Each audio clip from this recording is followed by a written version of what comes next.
of the great American race. Ladies and gentlemen, the starting order for the 1993 Daytona 500. Celebrating his first pole at Daytona, Kyle Petty, and alongside another second-generation driver, Dale Jarrett. In row 2, 21-year-old Jeff is ever to win. Starts third today. Alongside, in his 15th 500, Dale Earnhardt. Row 3, two-time 500-mile champion Bill Elliott, and the 86 winner, Jeff Bodine. In row 4 is Ken Schrader, who nearly won. Dad Bobby Hillin starts 9th, and defending Winston Cup champion Alan Kawicki alongside. For row 6, it's Davey Allison. 7, it's Mississippi's Lake Speed, and Sterling Marlin from Tennessee. Row 8, driving the Richard Petty colors, Rick Wilson and Phil Parsons, who had a great qualifying run. Row 9, it's Chad Little from Washington, Alabama's Hut Strickland. Row 10, Texas' Terry Labonte and Brett Bodine from New York. In row 11, it's Dick Trickle from Wisconsin and Colorado's Wally Dallenbach Jr. Row 12, Mark Martin from Arkansas and the rookie Kenny Wallace. Rookie Bobby Labonte starts inside row 13 and the 89 champion Darrell Waltrip on the outside. For row 14, it's Bobby Hamilton and Michael Waltrip. Row 15, Jimmy Horton. Row 16 is Rick Mast, and driving for the Wood brothers, Morgan Shepherd. In row 17, Ted Musgrave, what an outstanding sophomore, and Rusty Wallace, the 89 Winston Cup champion. For row 19, Harry Gant, the old-timers there, and Jimmy Hensley driving the Jimmy Means car. In row 20, Jim Sauter from Wisconsin. 41st and rounding out the field, making his 26th consecutive start in the 500, Dave Marcus from Wausau, Wisconsin. The 500 in just a moment. Stand by. And you couldn't have a better day for a race. Hardly a cloud in the sky here at Daytona as the field is in their final preparatory lap. There you see the record. Baker, 1980, 177 miles per hour. Do you think anyone can broach that today? Well, even though we've slowed these race cars, depend on the number of cautions as far as the average speed is concerned. Let's hope there aren't many. Pit boards are out, and on the starter stand, the king. Yep, Richard Petty is starting this Daytona 500 at 31-degree banking from Rick Wilson in the Petty car in the course of the day. And let's listen as they come down for the start of the 35th annual Daytona 500.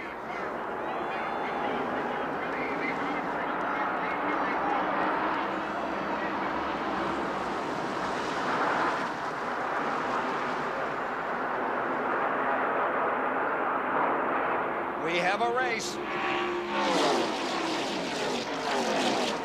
I think the key to see is how racy do they want to be early.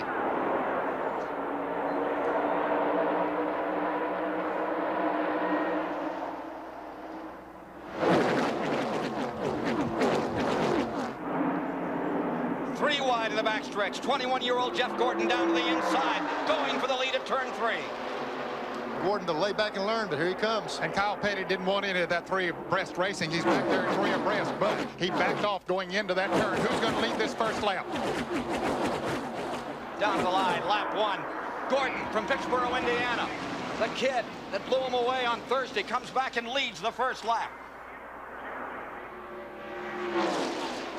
Jarrett going into first place. Jarrett flying. Look at Davey Allison coming down on the inside. He had it 3 abreast there for a moment, but he singled back now, got it in just to 2 abreast.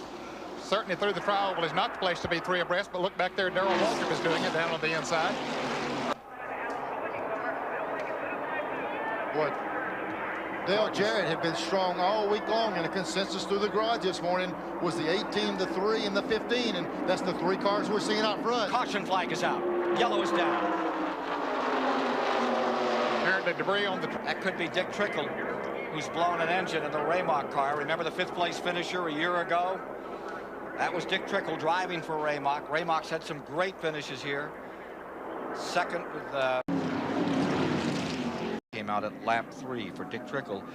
There you see the car rolling back for 51-year-old Dick Trickle, who came down here actually years ago and ran in 1970. Used to make some singular performances in the 500. Now it's an intentional run, Ned, to get right up there and show these folks that he was not going to be intimidated by any big names out here today. It's important for every driver in this field to try to lead a lap in any Winston Cup race they can, because there's a 5-point bonus anytime you lead, and the more times you can do it, well, you know, just that many bonus points adds up during the year. No rookie has ever led the opening lap of the Daytona 500 until this young man. It was mandatory, but they won't stay that way long. Wonder who figured it out, who was the other one when they came in by the start-finish line, because there were a lot of two-abreast racing coming back there to get the yellow flag. There's a run going on Dale Jarrett going into turn 3, and Jeff Bodine pushing him right along. Jeff Gordon right behind him. Jarrett back to 4th. Ernie Irvin coming up on the inside. Irvin going for 5th in the yellow number 4. We'll identify these cars by color some. You know, a lot of you regular race fans know them well. There's Davey. You see Kyle Petty directly in front of him. Davey's trying to get a sniff off of that Kyle's car so he can pull over. Draft down through the tri-oval. Now with Rick Wilson's camera, the roof camera, looking out over the field.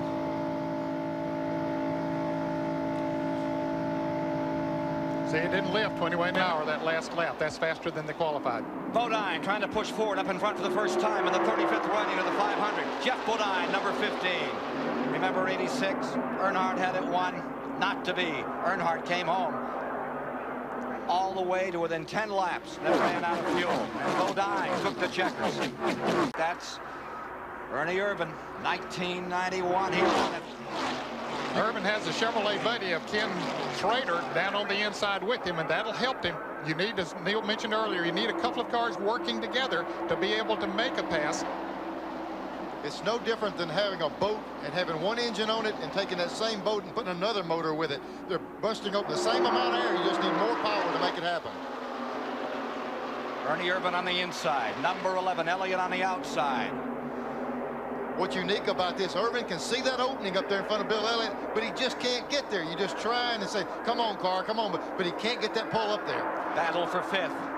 Now Bobby Hillin has pulls through the field up in 5th. We got a smoker, and that Jimmy is Hensley getting out of control. The Jimmy Means car socks the wall. Boy, what a tough break this crew has had down here. He lost a car in practice earlier in the week, then got involved in a crash not of his own making in the 125-mile qualifying race. It looked like the engine might have let go, or at least there was smoke as he went into the turn. And here Jimmy. Every seat has been sold for money this race. Hope you're enjoying it at home. A little 15th position here. See start. There's Hensley's car leaving the 500. Darrell Waltrip was running 36 under. All week long, we haven't seen anyone be able to drive up there and take the lead away from Earnhardt. Let's see if they can do it today. Kyle Petty trying to maintain a family tradition. 13. Richard Petty looking on at number 44. Mixed emotions for him today. He's got Rick Wilson out in the race. Looking for the lead and finding it. Rudd coming to 2nd. 3 abreast right behind Rudd. Sterling Marlin in the middle. Schrader, the 25, on the bottom. This at 190 miles an hour as you watch it live. The great American race. Now here's 2 guys, Earnhardt and Schrader, that lead. Let's see if these other 2 guys can do that. Mike Joy. Not only that, Ken, but I'm told that 7 the pole 3 years in a row. Another driver like Earnhardt, a bit star-crossed here in the Daytona 500, but what a tremendous racer he is out of Fenton, Missouri. Looks like we're actually seeing contact off of that corner. I saw a couple of cars bouncing together off the corner. Labonte running back in 26th position in that picture. For the lead, Earnhardt. Chevy against Chevy. To pull the line quicker than anybody so far. We'll have to see if Earnhardt can pick those numbers up. Chevrolet, the top 3, Ford in 4th. Here comes Alan Kowicki down on the inside, working Jeff Gordon on the outside of the 24. Kowicki was very strong in practice here yesterday afternoon and turning some of the better laps. Take a look at Alan Kowicki. Ernie Irvin has this view. Whoa. Well, look how close they're getting there, Ned. They're getting awfully close. Too close for comfort. Bobbing, weaving, now pulling away. Was that a cushion of air we saw right there? That's exactly what it was. There was a little bit of a vacuum that he hit. He first of all hit a little bit of wall of air. And look there, he has the momentum now down on the inside. It's sort of like driving on the freeway. With Waddell Wilson. Chris Economaki just took the words out. You can. Ken, I think one of the runs in that 17th. Sorry, Neil. Ken, I think one of the keys when we see Unser in this car, I think out of all the IndyCar drivers that participate in IROC and everything, Unser has shown the ability to work that draft as well as anyone. I think it wouldn't be a surprise if this guy came in here and got up here and led this race. And one of the big surprises is how well he's gotten along. Everybody seems to like Al Unser. Waddell Wilson was telling me that he's become the spirit of the team. They really think that he can do a number. And Sterling Marlin for the Stavola brothers is having a fine ride in that 6th spot at the moment. Just behind him is pole sitter Kyle Petty. Jeff Gordon looking at it there, running in 5th position. Here's Mike. 10 pit stops will be coming up here in the next 10 to 12 laps. A number of cars pitted during those cautions, so they can go a while as far as fuel is concerned. Alan Kowicki trying to move up a little farther, but it's tough down there on the inside when you're by yourself. Got left out on that one. There you see Schrader first, Earnhardt second, Ernie 4th career win, but the one that would be most important to him. As Darrell Waltrip, so many have said. Doesn't have a momentum to go on by. Let's see what he does when he goes into turn 3. Nobody on his back bumper to help him there. Yeah, that's where you're sitting on the edge of your seat, kind of inching that car along, trying to get it to make that last move. But look at Kyle get right down to the inside of the racetrack. He has a quicker corner speed than does Jeff Gordon. Used to back up in 35th position at the present time. You saw Mark Martin and then Bodine, and here is Michael Waltrip. We see those cars drafting down that back straight. We'll see an abrupt move over in traffic.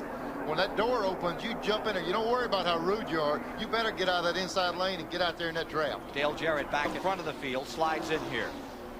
This is probably going to work out perfect. I bet you this bunch gets service, gets off pit road. The other entire group will probably have to come in. Average speed to this moment, 161 miles an hour. Here's David Hobbs. Bill Elliott taking on fluid, so's his car. They're going to do a 4-tire stop here. They've changed the right side tires now. They're not doing anything to the car. Only 2 tires have changed. As Bill Elliott gets out, Mike Joy. Quick stop for Alan Kowicki. He took only right side tires on. Ken Schrader's away. Earnhardt only got 2. Ernie Irvin getting his pit service completed, and a tire, I believe that's off Kowicki's car, is rolled out onto pit road. It's either Kowicki's or Schrader's. We'll see how the NASCAR officials view that. Second half of the field is now coming on pit road, led by the number 15 of Bodine, who put a Ford up on the wall for the first time as a leader. Look at the suspension on Bodine as he comes into a halt. Here's the new suspension cam. Watch him jack this thing up and snap. Look at the brake dust coming off that thing where it came down pit road. They threw it off, throw a new tire on this deal. The brake rotors were completely hot when he came in and just dust flying everywhere. They'll drop the car down, run around the other side. The reason they're waiting 2 tires, the signal for the driver to leave is when the jack hits the ground. That's the reason the jack man waits, even though the tires were on.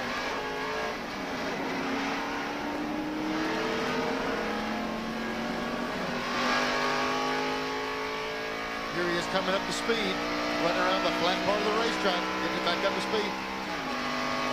There we go. We saw him shift at 7,800. He's in 3rd gear. He'll wind it up about 77, 78, and make the next shift. He's in 3rd gear. Look how long it takes with these big gears to wind this car up. It takes a lap and a half to get back shifted at a little over 7,000.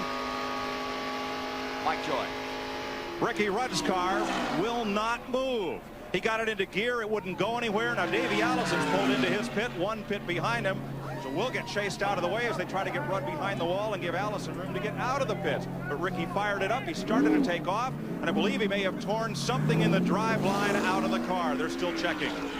Boy, that is a tough break to get caught up in the pits that way.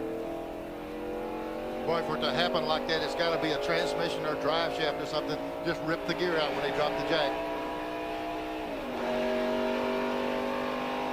Look at Allison getting up to speed coming out of the pits, and we see everybody already got that momentum just flying by until he gets up to speed himself. In the midst of all those pit stops, Rick Wilson took the lead for 1 lap. Wilson put the STP car up in front, got himself 5 bonus points. And of course he came in the next lap. And I believe the leader of the race right now is the car number, well, we thought it was 27 of Hut Strickland. Let's go to the pits. We'll get all this ciphered out. Mike? They're jacking up the right side of the car for Ricky Rudd. Ricky, do you have any idea what it is? Well, Mike, it broke the rear end or something leaving the pits. I don't know, it broke the yoke off the rear gear. Tough break. Couldn't be worse for Ricky Rudd. You would wish that Ricky Rudd would finally get one going. This is 16,500, and it just doesn't work for the Chesapeake, Virginia driver. Best finish was third. Now here's the leader of the race. It is Derek Cope and Cale Yarborough's number 66. Hut Strickland did lead for a lap, then he came in. Now this car made a pit stop during the last caution, so he has enough fuel to go another probably 10 laps or so, Neil. Yeah, he pitted, they said, on lap 13, so that gives him that 10 to 12 lap cushion. He can ride for a while. If a caution comes out, he's in the driver's seat. Lake Speed pulling up on him in the 83. Just in front is Sterling Marlin.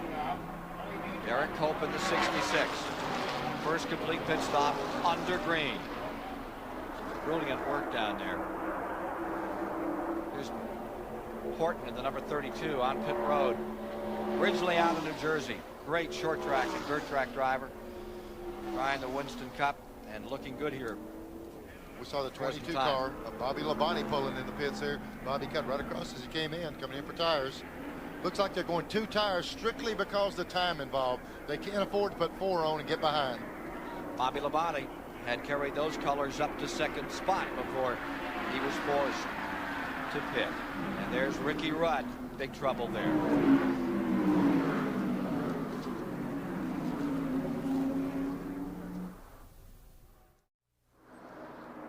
After 57 of 200 laps, Derek Cope has the advantage. Darrell Waltrip in second. Jimmy Sauter, Kenny Wallace, Harry Gant. Remember, they're out of sync with the rest of the field because they came in on that pit stop when the Jimmy Means car crashed. Top runners stayed out. There you see Kowicki. Now there's the first of the strong runners that have been up front all day. Looking back, you see in 15th position Dave Marcus in the number 71, who has come from 41st position. Now here is the 66 car that is leading. This is Derek Cope, the big surprise winner back in 1990, driving for Cale Yarborough.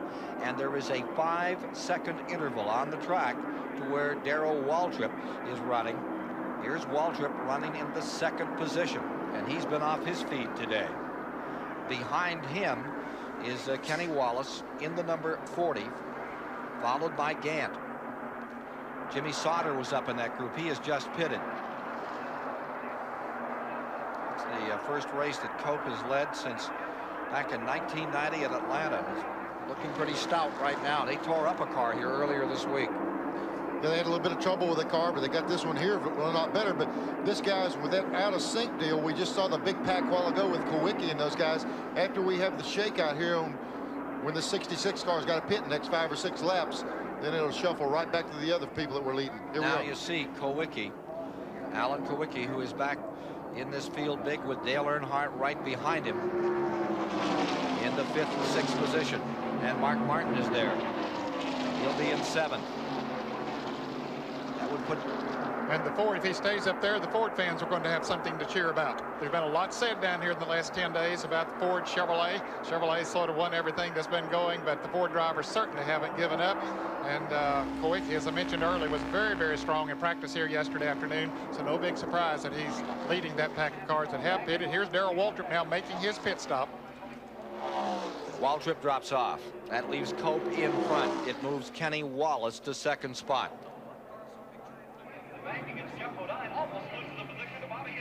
Here come the cars back off turn number 4 while Darrell Waltrip, who did. The '89 champion tried 17 years to win this race before it finally came home.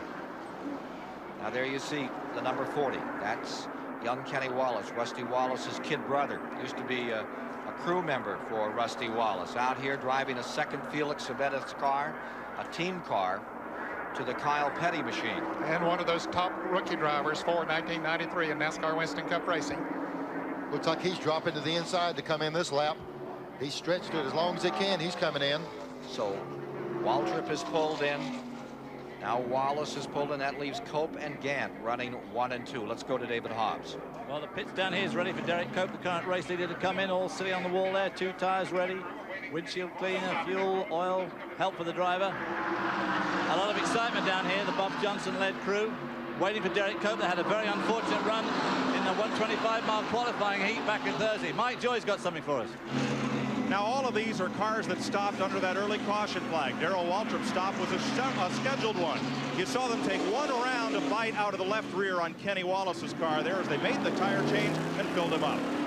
19 seconds and he was out, and here comes the leader, Cope, on pit road. Kenny Wallace was in 3rd when he made that pit stop. Gant was still part of the package as well, and still is out there. Cope is in, would give Gant the lead momentarily in number 33.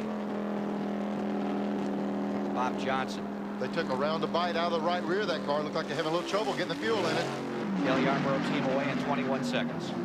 While this was going on, Harry Gant came around, and it actually put Gant in the lead. He hadn't pitted either. And Dale Earnhardt has just moved around Alan Kowicki, taking Kyle Petty with him. And taking Hillen, too. So that's 2nd, 3rd, and 4th, with Gant staying on the track. And Mr. Long Range, Harry Gant, continues to run that tank well dry. Well, I tell you one thing that happened with that pass just then. When Earnhardt passed Kowicki, all they needed was probably one more lap, and all these other guys would have pitted, and Kowicki would have led a lap. He just won the championship. Those points are important, but he got shuffled back. Now, if those other guys pit, he's going to try to retake the lead to get those extra points. Average speed at 165 miles an hour. Green flag pit stops. Field is running 15 seconds down from Gant, and he'll have to pit shortly. That'll bring it right back to Earnhardt, Petty, Hillen, Kowicki, and Martin. Now there's Harry Gant. Out there solo at the present time, nobody to draft with. Gets those 5 bonus points that could be critical when you think about Alan Kowicki winning the Winston Cup Championship in the last race of the year. Never led the point standings until that last race. And Harry Gant was always right there too. He was one of the 6 drivers that went into the last race that had a shot at winning the championship. One of the most consistent drivers out there and taking advantage of every opportunity to get those 5 bonus points. Just as we were talking with Gant, look at Kowicki here. He was in the lead and he fell back a little bit. I thought they passed him, but I believe he's got a problem because he's falling way back. It looks like Alan Kowicki had trouble while he was leading the race. He's slowing way down. Alan Kowicki with that Ford, number 7, Winston Cup champion. We can show you in feet what that difference between 1st and 2nd spot between that pack is. Here comes the big shuffle again. We've got Kyle Petty up there racing with Earnhardt on the high side. He might have the ability to go around him up there. There's Bobby Hillen right down in there in the midst of it. That's all for 2nd. Gant stays out in front. Back to that battle for 2nd place. Hillen on the inside. Donlevy car. This would be something if Judy Donlevy pulls this one off net. His car's always run well here, and Bobby Hillen has had some awfully good runs in other people's cars. Watch this interval. That's 15 seconds, and that's how it translates to feet as you look down that back straightaway. About 3,000-foot back straightaway, and that's the advantage that Gant is showing to the rest of the field. Earnhardt in 2nd, and now Gant's going to pit. As the lead car pulls on pit road, that creates a battle not for 2nd but for the lead, putting Earnhardt and Petty and Hillen all in it big time. David Hobbs. Harry Gant's into the pits, and they're putting some weight into the left rear, just about a turn and a half as they gas it up, clean the windshield off. You've already said that this afternoon the windshields are taking a bit of pasting. That looks like a pretty quick stop. The last can of gas just going in. The guy there goes and away. Oh, couldn't quite relieve the extra bottle there. He just couldn't quite get the escape gas can off. Good stop there. Put a little bit of weight into the left rear of Harry Gant's leading car. When David says that they put a round and a half, they mean they put a round and a half of bite. There's a big jack. Ernie Urban, about 7 laps ago, he and Dale Jarrett were over 5 seconds behind this front group of traffic. They have locked up together in a draft and have run them down. Jarrett running back in the 10th spot, and Morgan Shepherd now in 11th, the number 21. Morgan, who had that great second-place run in the 500 a year back. One reason they're able to close, they're certainly fast cars, but look at the little bit of shuffling up there in the front. We're seeing almost one guy high, one low. Here we are with guys side by side. Boy, that'll really enable Irvin and Jarrett to close in on them now. That rookie, Jeff Gordon, is back in 14th position. Gordon is now running in 14th. There's Kyle Petty in the 42 car, set on the pole. If you're just joining us, getting himself squared away here to make another run to up toward the front. Currently in that 3rd spot, and here comes the number 30 car. Michael Waltrip's having a great day. Mark Martin right there with him as well. We'll be back with more from Daytona in a moment. In the middle of the corner. Evidently his car is a little bit tight, just simply works better on the high side of the racetrack. Earnhardt normally runs his car a little bit loose. He likes the bottom of the racetrack, although he's going up there high this time. Someone must have told him, his spotter maybe said, hey, you ought to try that high side. There might be some dry pavement up there. And when I say dry pavement, they get a little bit of grease and water and oil in the regular groove. And if you can get 2 of those outside wheels up in an area where others haven't been running, you normally get better traction and run faster. Here's Ricky Rudd way off the pace, some 22 laps down. 22 laps down, but out here as the Hendrick team still tries to score some points. Now look up here, that yellow car in 4th, Michael Waltrip. Right behind him, Kyle Petty. And then you see Jeff Bodine with his Ford running in 6th. Mark Martin having a great day in 7th. Bill Elliott is in 8th. Dale Jarrett in 9th. So those Fords at the present time are deployed 6th, 7th, 8th on the field. Jarrett back in 9th, and Morgan Shepherd in 10th position. Boy, that high line we saw Schrader run, he really makes a run off of that corner. Here we're on Jeff Bodine's car following Kyle Petty up on the inside of Michael Waltrip. They're working with him. Bodine. Big freight train going down in this corner. Look at the cars bumping around in the middle of this corner, just dancing around. The guys aren't moving the wheel. The things are just jumping around like that. And you notice, Neil, we didn't hear them decelerate going into the turn. That's a little bit different from when they dyno these engines in the shop. If you'll listen to this motor right here, you'll go to one of these engine shops. They've even built them for me, and I'll go up there. They'll dyno them for about 10 or 15 seconds and shut her down real quick. Listen to the motor in this thing.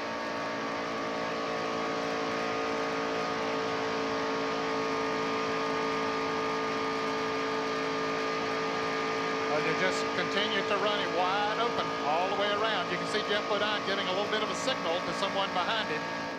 It's like the old Delbert McClinton song, wide open. Let me tell you what, when you hold that throttle open this long, these cars have stainless steel headers, and they will actually turn cherry red. If it were nighttime, you would see them glowing right now. The headers are extremely hot, 2,200 degrees exhaust temperature. It'll cook the floorboard, burn all the paint off. They've even got tiles from the space shuttle. Now they're trying that in the floorboard of these cars to keep from burning these drivers up. But it will still char your heel bone black. Yeah, I've had some third-degree burns. The fire. A lot of third-degree burns from doing this, but at this racetrack, you better be willing to lay it on the floor and leave it down there.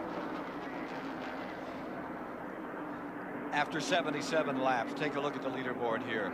Earnhardt, Schrader, Hill, and Kyle Petty, Bodine.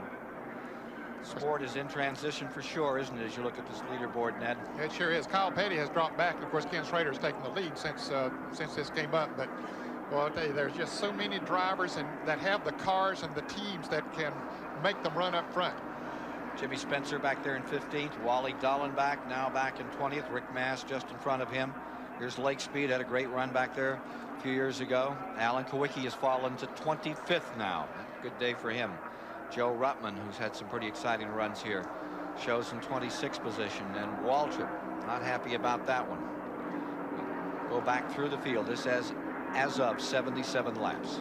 And there are still 36 cars in the lead lap.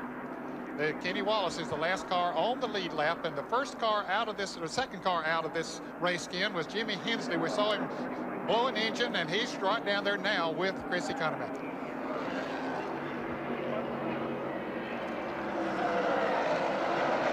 Take a look a moment ago at Earnhardt having a little bit of a problem here, and only a master would have made this save. Again, this is the first time all week I've seen this car slip. Look at the back end jumping around on this race car. That's the first time since we've been here we've seen a loose condition or whatever caused it on that car. He had his hands full. Hillen took the lead, but here he comes right back. Well, he doesn't want to stay down there long. And Neil, you wonder, you know, most of them only change the right side tire during their pit stop, and those left side tires take a pretty good beating here on this racetrack. They really put them to work, and you wonder if maybe they're getting a little hot and worn now, and that's causing. With more live exclusive coverage of the Daytona 500 on CBS Sports after this message and a word from your local station. Take a look at these leaders. Earnhardt, Hillen, Bodine, Schrader, Michael Waltrip in the top 5 after 83 laps have been completed. And further back, Elliott, Kyle Petty, Jarrett, Morgan Shepherd, Ernie Irvan. How good a race is it? Consider this. We're not halfway. And there have been 22 lead changes. A year ago, 15 lead changes in the entire race. Here you see the rookie, Jeff Gordon, who had such an outstanding run and led in that very first lap. And now that car seems to be falling away. He's back in 19th position at the present time. I don't think he's having a problem with the car. It was a pit stop. When he pitted, they were in contention, and I don't think they really got it back up and out quick enough. Well, he ran with Dale Jarrett and Ernie Irvan in a draft, trying to catch the leaders for a little bit, Neil, but then the car appeared to get loose, and he eventually lost the draft, and now he's just running out there by himself and totally away from everybody else, and that really hurts. Earnhardt stays in front, and look at Bodine dive to the bottom of the track. The 86 500 champion. He's coming. In the 125s, Bodine was the man that could put the heat on Earnhardt. He's been one of the guys we felt like could race with him. And Earnhardt also said after the race that his car felt better, more stable with Bodine following him than anyone else that followed him that day. So I'm sure he was happy to see Bodine pull up there, not beside of him. He'd like to see him pull up there and run along behind him. That's what's unique about these cars. Everybody wants a Chevrolet to follow Chevrolet in the manufacturers. Ford follow Ford. But that driver, through the seat of his pants, can tell what is the best car to have behind him. He'll get him a good buddy, and they'll work together on this. Kyle Petty is back in 5th. Schrader falls to 4th. Bobby Hillen 3rd. Schrader getting back in this mix. 2 other cars have gone a lap down. Now we have 34 cars in the lead lap. Kenny Wallace and Chad Little were just lapped a few laps ago, but still a lot of cars in the lead lap as we approach the halfway mark. 34 cars as we come to halfway in the top lap. That's quite a story. Here's David Hobbs. Well, I'm down in Junie Dunleavy, Bobby Hillen's owner. Junie, you're having a pretty good run today. Place, Ernie Irvan. 1991 500 champion on pit road. Went only 40 laps that time. That compared with 50 laps the first time, Ken, but I tell you, he was beginning to slip back in the field a little bit. I expect those left side tires were really getting worn on him. They are changing all 4 tires on the car this time. STP Race Cam giving us these pictures, and it's in 20 and 6/10 seconds that Ernie Irvan leaves the pits and gets back into the 35th Daytona 500. Ned, it looks like you read that earlier. The tires have got to be giving him a little bit of trouble for him to make that quicker call. What a great shot as they're coming to speed. You saw him stay below the white line there, Ned, and as he came out, began to blend in. That field just rolling down by him. That shows you just how fast they are going. Now, he is a lap down now. Of course, others will have to pit within the next 10 laps if they got them full of fuel, and I expect most of them did, so most of them will expect to go to about the 100-lap mark, which would be halfway on this race. When you have to make a move like this, the only thing you're hoping to say, man, let this thing go green for a while. But I tell you what's so frustrating about this thing, Ned, is you see those guys going by, you're going up through the gears, shifting, winding that motor hard as it'll go, and they're just driving by you like you're sitting still. And like I said, it takes over a lap to get them back up to full speed again. They're saying he cut a tire. That's what brought him in. Yeah, the car was getting looser and looser, so that he did have to come in earlier than he expected to. Ernie Irvan. A lot of race car drivers, if they have a flat or anything happens that tire, they just say, I cut a tire. It's hard to get a real read on what happens. They might be worn out. Now, are you surprised? We've only had 2 cautions, one for an engine if you're just joining us on Dick Trickle's car, and then Hensley crashed. This has been incident-free and in such tight competition, Ned. Still 33 cars in the lead lap. I'll tell you, that's amazing.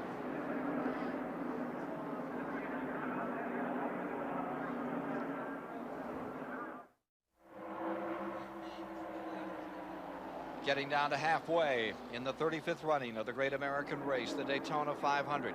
This is the battle for the lead at halfway. Five laps away this time by.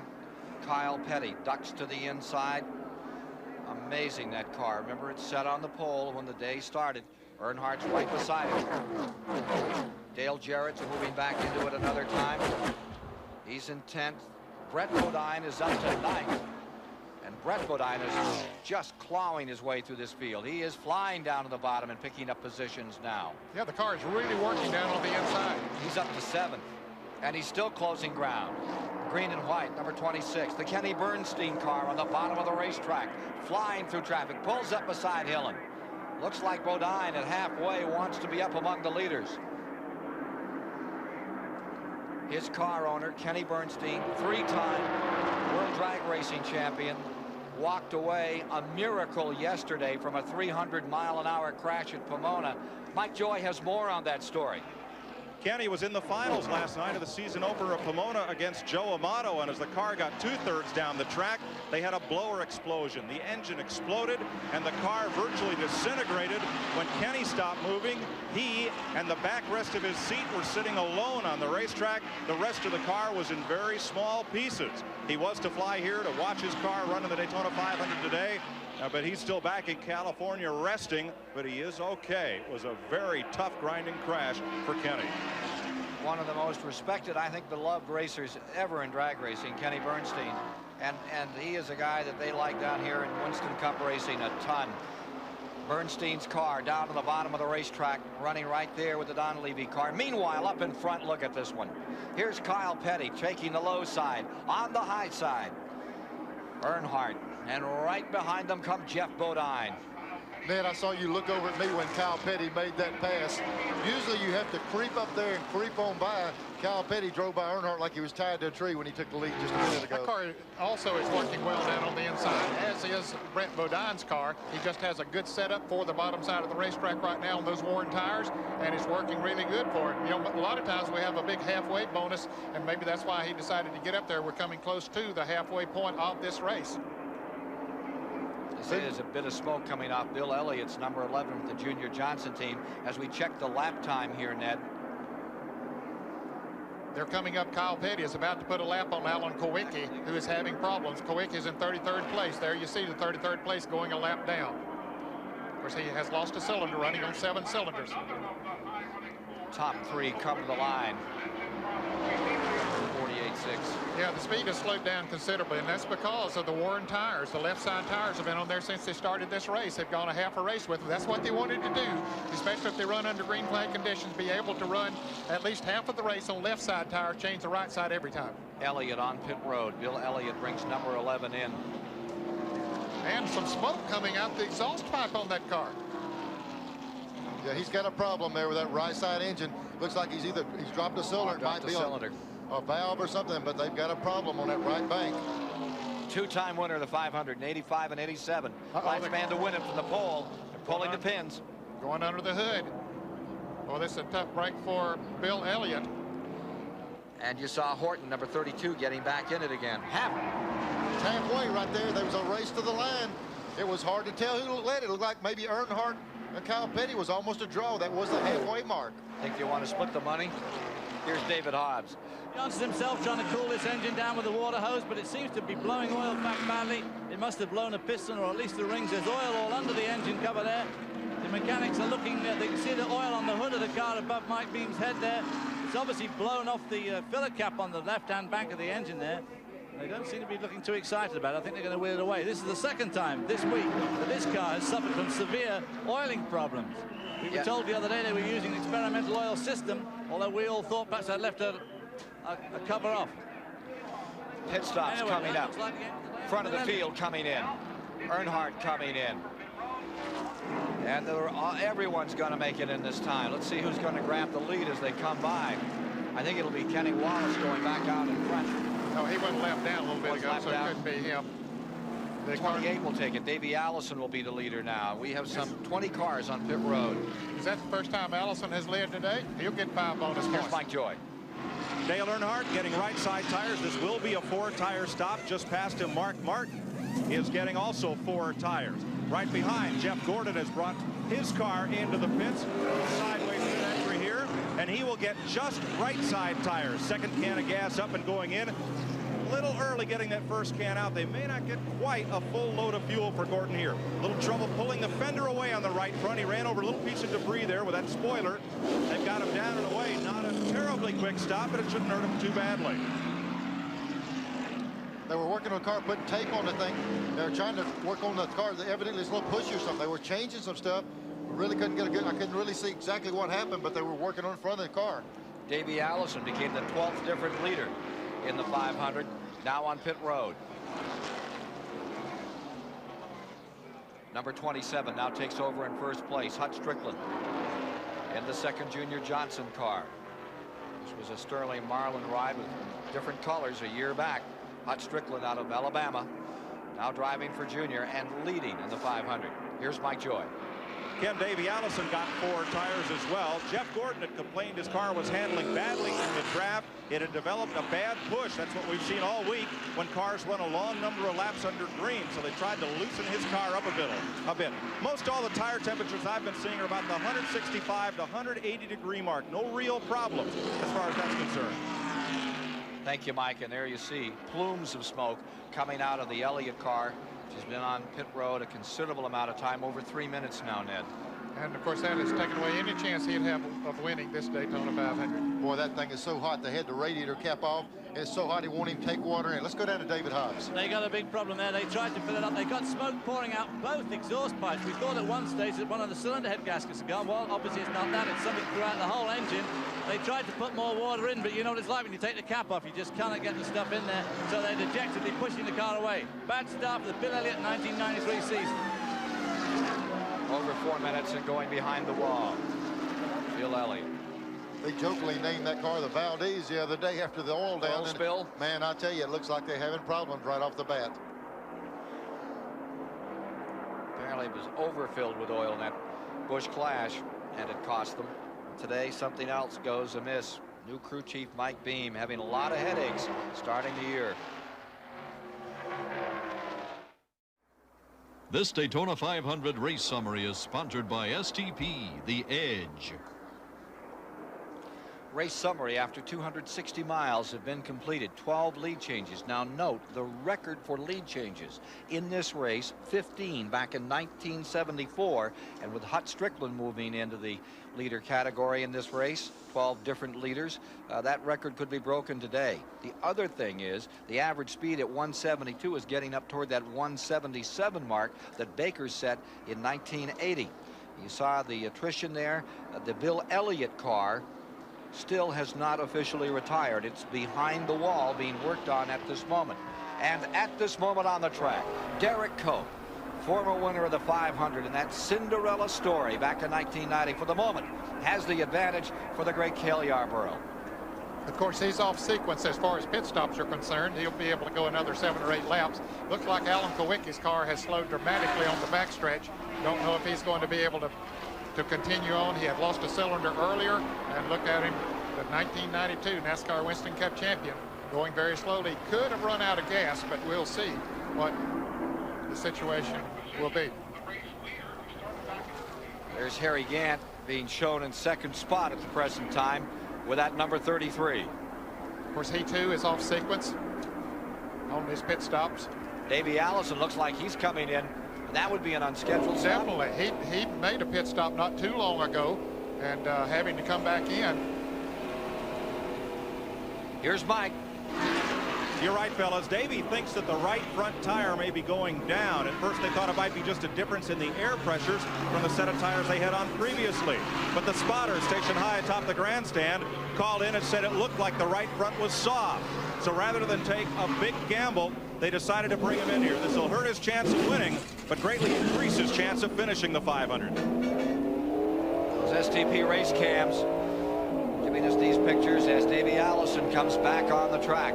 And the leaders are coming around, Ken. He's going to go a lap down, and boy, that is tough to make up here at Daytona. And then we saw him take off. We saw that fuel flying out the back of the car as he took off. You talk about frustrating. He's running as hard as he can go, and they're driving right on by. Hear him shifting gears just as much as he can wind it up, but he did go a lap down. Here come the leaders.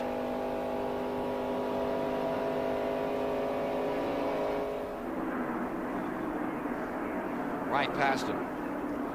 Cope still leading, Gant in second, but these are the guys when that gets sugared off and they make their pit stops that will be battling for the lead. Make no mistake about that. Bodine will be in it too, and Rusty Wallace. Actually, they're not too far behind. These cars we're seeing on the screen right now are not too far behind Harry Gant, and Gant still has a pit stop to make. He's going to be lucky after he makes his pit stop to be in the lead lap.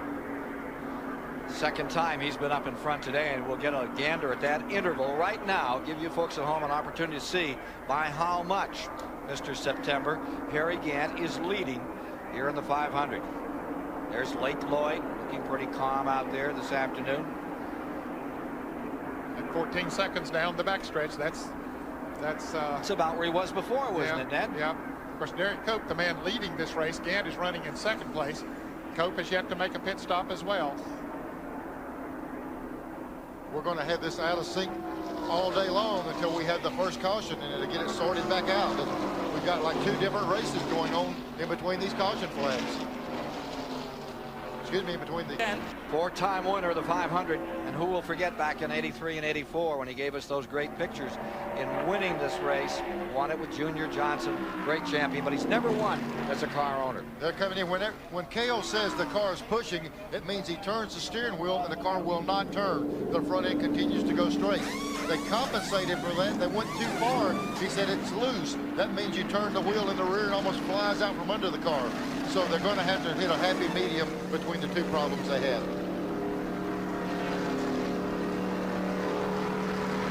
Changing all 4 tires. One of the crew members talking to him. There he goes. Or did they just change the left side tires? Yeah. 17.3 seconds.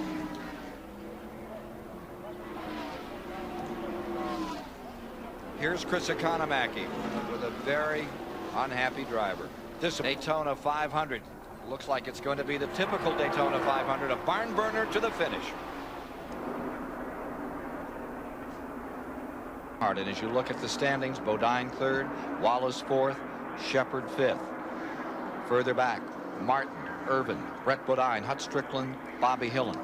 But back here, where you see some real movement, Ted Musgrave, Harry Gant, Dale Jarrett, Jimmy Spencer, and Ken Schrader. Now, Dale Jarrett's just picked up another spot or 2.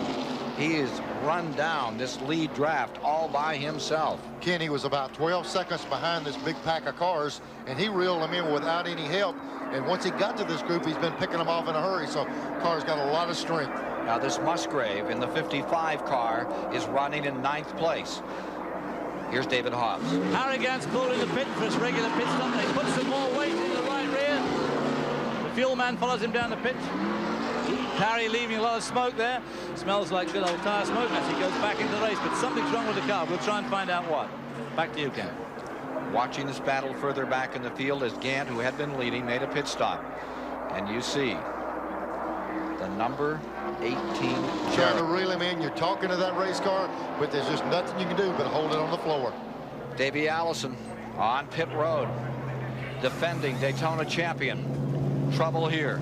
Having major problems here today, Ken. This is another unscheduled pit stop for Davey. Just prior to this, I noticed him coming off. Look at the fuel coming out the overflow as he takes off. But I noticed off turn 4, he almost... He's pitting. Number 42 comes in. Hey, this should not be a pit stop. Is this an unscheduled pit stop, Mike? Ken, on their last stop, they got only 1 can of gas. You see the dry brake coupler on the front of the fuel can allows them to fuel these cars like they do jet planes without a great deal of spillage. And on the second gas can, it malfunctioned. So Alan Kowicki's team came running down with gas man and can to make sure Kyle got a full load of fuel this time. An unscheduled stop. They take the opportunity to change right side tires in less time than they can fuel it, but he's away in 12.3. Taken by Sterling Marlin. Was something out of turn number 4. This car number 8 breaking loose. Take a look here. Looked like Wally Dallenbach got into the wall. Saw 71 Cup cars lifted. Boy, there goes up in the air. There's Sterling up in the air. Looked like they might have lifted because of that accident in front of him, and he got it backwards. Indeed. There. Got it in the grass and kept it coming around. From another angle, take a look. Whoa. And that's that rear spoiler that Neil was showing us at the first of the race when it got absolutely backwards at that speed. It just lifted the back end off the ground. Talk about a flying machine. That's a 3,500-pound flying machine. A couple of years ago, without those side windows and all the things that's been done, these side skirts, that car would probably went on up and over, but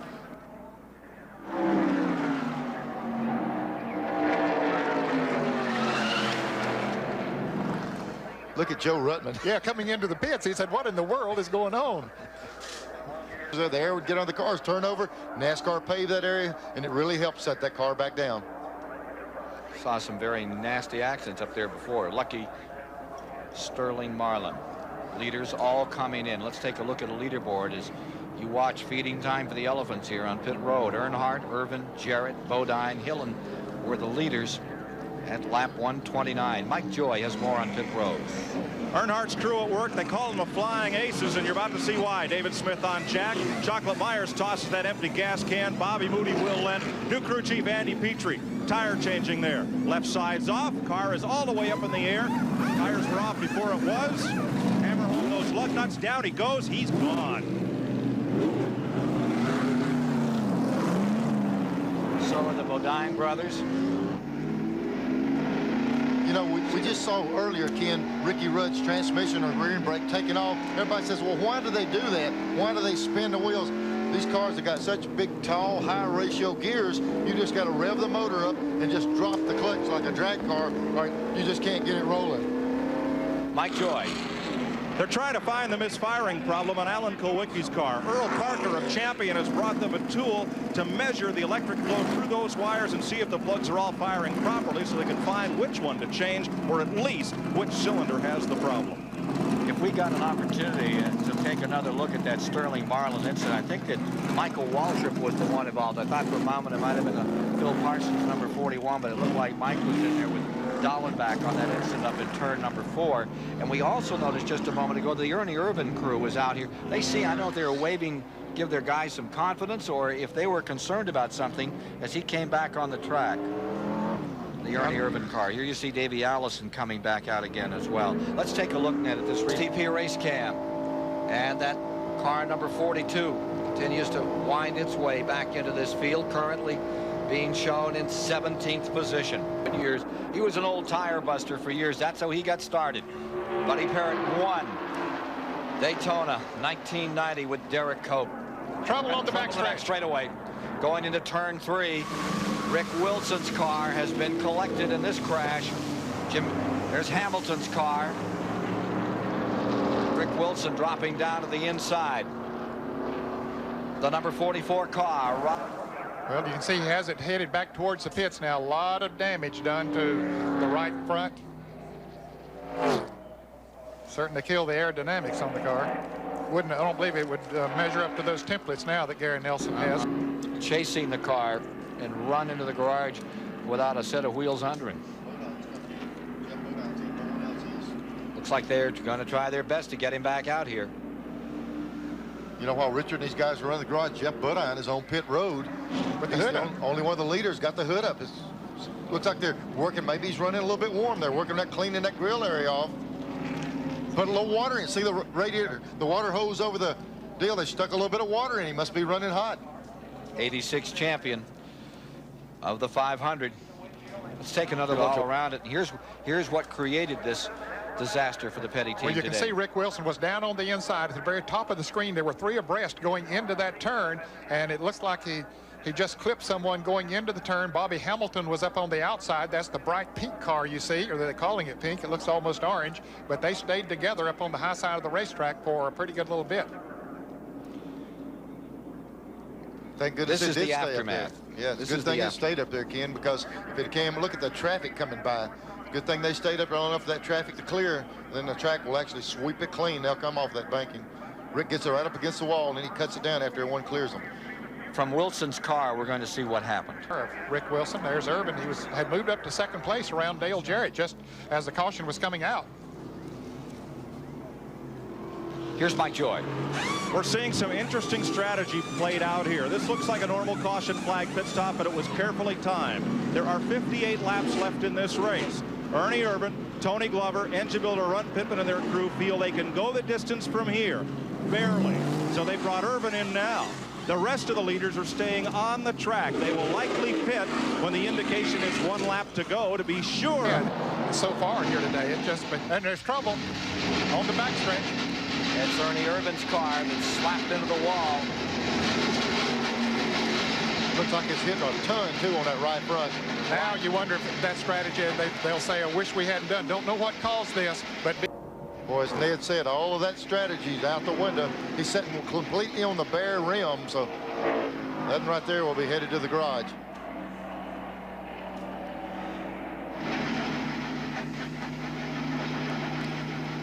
All right, let's take a look again at what happened from Ernie Irvin's vantage point. Certainly been a contender in the Kodak car. He's been right at the front of the pack. Now Oh, boy. You see all these cars on pit road? Pit road is actually closed. Under caution with 50 laps. Kenny Wallace came in, Davey Allison, Wally Dallenbach. Hamilton's car came on pit road, but none of the leaders. And Gary Gant running down on the inside of Derek Cope. He's able to stay with him, and it's got everybody boxed up behind back there. They just don't have anywhere to go. Boy, this is when they really got to be careful. We got a lot of the fast Now dropping to the inside. Ricky Rudd just dropped out of the way. He's many laps down. He said, I'm not going to mess up anybody that has any shot at winning this race. Ooh, Real Earnhardt on the outside around Unser. Unser in the middle in the white car. Brave move. There's still 3 abreast as they come out through here. Brett Bodine, that's Bobby Hillin down trouble. the inside. There is trouble. Bobby Hillin and Unser get together, sliding through the grass in the infield. Unser's car back on the track. He gets it back down again. Kyle Petty is going to stop it. And Kyle Petty gets collected. Kyle tried his best to get stopped. He kept watching that car come back up in front of him and thinking that it would stop, and he just right into it. Ned, I'm not so sure they wasn't laying back, but what do? He did everything he possibly could and just nowhere to go. The pole sitter, Kyle Petty, finds that Bobby Hillin car after it spun. He had whoa that thing every way he could, ran out of room. The incident started in turn 4. It has ended all the way down through the tri-oval. Kyle clambering out. Boy, I hate to see his car's coming back at pretty good speed, and we got these drivers out on the track with some liquid out here. Well, Derek Cope was trying to keep Harry Gant a lap down, and well, $1 million was a possibility. He could have won this race. Bobby Hillin trying to explain, I think. I don't think Kyle likes what went on there. But he said, hey, it's over with now. There's nothing we can do about it. Let's don't even talk about it right now. Let's cool off. You're exactly right. These guys are out there running as hard as they can run. What they don't need to do is even get together. It's hard to control your tempers. Trying to keep them apart. And that's surprising that Bobby Hillin, he's a real mild. And he made a good move, got himself a pretty decent lead there. He had a good run on that turn. Here you see Strickland going for the lead. Look at Michael Waltrip bombing up through down the back straightaway, taking and Earnhardt right in the middle of going 3 abreast in the middle. Who says you can't run in the middle, Ned? Man. Right here's where we had a problem off the corner. They cleared him that time. Waltrip jumps in behind Earnhardt. It looks like the outside is the place to be right now. Marlin down to the bottom. Here's Earnhardt back in third. Incredible picture from the blimp as to how this field is deployed and how they shuffle at this 190-mile-per-hour speed. All of these cars fighting to win the 500. Look at Jarrett in the green car. He jumped down the inside. It's putting him up in the 3rd place. A while ago, we saw Jarrett and Earnhardt were capable of pull away a little bit. They're trying to break again. Trouble behind. Rusty Wallace is turning over. Rusty Wallace 20 feet in the air, spinning, crashing. Well, I'll tell you, when they're running that close together and jockeying around position, you just know that. As soon as the field moved by. Yeah, that car had hardly stopped rolling until one safety member was right there. We see what happened with Davey in this. Here we go. Let's see what happened on this thing. There's Jarrett. He gets in line. The 66 car right behind Waltrip. Looked like they tapped. They touched right there, the 66. And then Rusty, he gets clipped right there, turns sideways, and we know what happened after that. The air gets out of the car. Yeah, it looked like the 66 and the 30. Look at Rusty's car, how high in the air. Real violent flips right here. Well, similar to Darrell Waltrip here in the... Shepard. In 5th is Gordon. A little further back. The 7th spot is Jeff Bodine. 8th is Musgrave. 9th is Dallenbach. 10th is Schrader. He went around the Sterling Marlin car. And that allowed the 3 and the 18 just a little time to get a better purchase on that lead. Well, a little bit, but Hud Strickland is hanging right there with him. And look at Gordon coming on. He has a strong car now. He's running in 4th place. And that multi-color car, Shepard, that's what he's trying to do. In the 125-mile qualifying races, his car did work better on the high side of the racetrack, and apparently that's the way that it's going. Here he comes. Three Chevrolets out front. You know, Ned, they said earlier that Gordon hit something on pit road and messed up the spoiler on that car, the front air dam. They must have fixed it. It won't affect it so much in the draft here, but the question will be, can he lead if he jumps out there?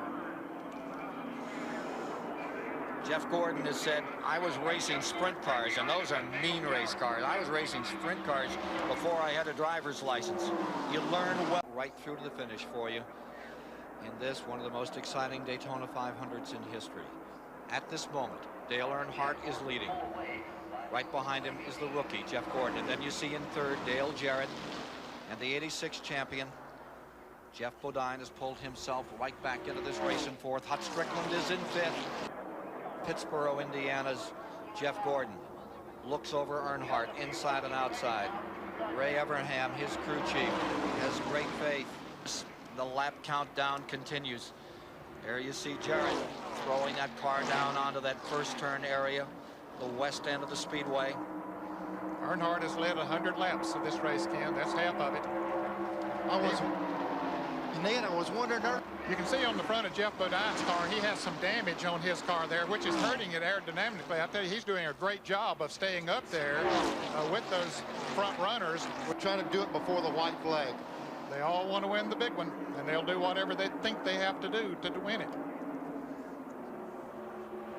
The last lap around was right at 190 miles an hour, so they're not playing. They're cranking them up, and this is on old tires. Jarrett goes to the outside. Out of the picture. What he would like to do as they come around to get the white flag is to help Jeff Gordon draft up even with Earnhardt and then try to get a run off of him going down the backstretch on the last. Make it 3 wide. Yeah, Take the shot. That's what he would like to do. But, you know, sometimes circumstances just don't let that happen. I tell you what, it's a pretty good game of high-speed chess, and that's what it amounts to. Positioning, placing yourself, and then pull the trigger at 190 miles an hour. Now, Earnhardt's car looked a little unstable that time out of 4, Neil, when he came off that. And you notice on the 15 car, that car is showing a little aerodynamic rumble on Bodine's car just behind up on the right side. He does have a problem on the right front of that car, so that's why I say it's amazing that he's been able to stay up there with them, with that car not aerodynamically perfect. And, you know, he's not out of it. He's still right there. From this platform, you're riding, watching those top 3 cars. There you see them down the back straightaway into 3.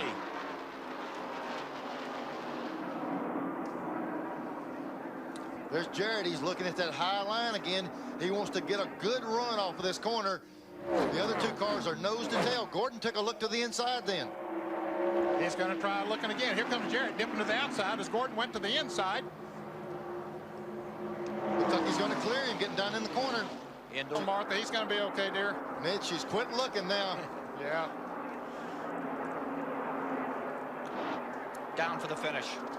A couple to go. Again, Earnhardt looking unstable coming off the corner. You could see the tail switch, and he just gathers it up like the master he is. Jarrett wants to push him hard into this turn. He wants to push him hard in there. If his car's getting loose, he wants to loosen it up even more. The closer he can get the bumper to the back of Dale Earnhardt's car, the looser Dale will get. There he comes. It looks like he's driving up under him. Earnhardt's car got loose and slid up the racetrack. Dale Jarrett seeking in. They touch. They come back to the line. White flag. White flag and 1 lap to go. Earnhardt coming back on the outside. Bodine gets into it. Strickland gets into it. This is the finish. Did we say 5 cars had a shot at it? Get ready, because it's coming to the wire. There's Jarrett in front. Jarrett pulling back in front. Bodine comes down to the inside. Jeff Bodine, the 86 champion, trying to find some room. Come on, Dale. Go, baby, go. All right, come on. I know he's got it to the floorboard. He can't do any more. Come on, take her to the inside. Don't let him get on the inside of you coming around this turn. Here he comes, Earnhardt. It's the Dale and Dale show as we come off of turn 4. You know who I'm pulling for? It's Dale Jarrett. Bring her to the inside, Dale. Don't let him get down there. He's going to make it. Dale Jarrett's going to win the Daytona 500. All right. Oh, look at Martha. Oh, dear. Oh, can you believe it? Way to go. Oh, Hey. man. Did I teach him to drive that race car? Oh, man. Oh. You think she'll get out of the van, or you going to go get her out, Ned? Oh, that poor girl, she needs help. Happy Valentine's Day, Mrs. Jarrett.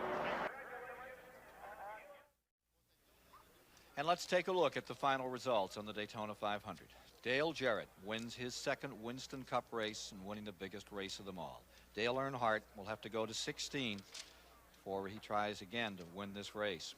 Taking a look at more of the finishing order here today, it was Terry Labonte back in 11th. Ted Musgrave had a very good run in 15th. Looking further back in the field, Michael Waltrip finally wound up in 16th today. Harry Gant never came up to speed for Harry. He had some hard running to do. And as we look further back in the field, you see that Jimmy Horton had himself a 25th spot. That young man from New Jersey, Alan Kowicki, wound up 26. Davey Allison, last year's winner, 28th. Yep. So out of the field that started, we had 32 running when we came down to the finish today. That's an incredible number as well. So that's it here from Daytona, as the 22nd winner of the 500 is Dale Jarrett. And so for Ned Jarrett, Neil Bonnet, Mike Joy, David Hobbs, and Chris Economaki, Ken Squire saying so long from the Daytona International Speedway.